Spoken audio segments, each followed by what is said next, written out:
In this video, I'm going to show you an easy way to take out a stubborn electrode rubber cover that's stuck.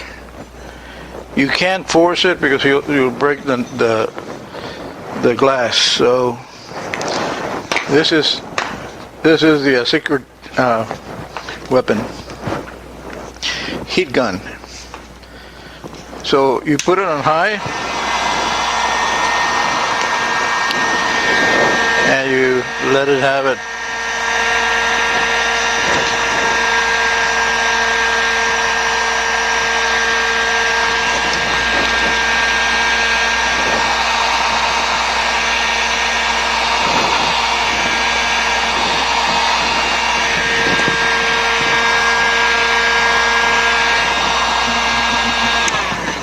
Sometimes they come off just by doing that. You can see that it's but it's still stuck. So in this case, what I do when they're still stuck, even if I applied the heater, I just slice it with one of these and it'll slice really easy. Then you open it up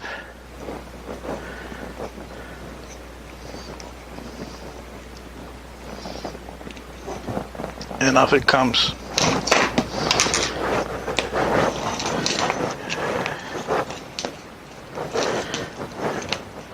And that's the way to take out a stubborn rubber cover that is stuck to the electrode with the heat gun.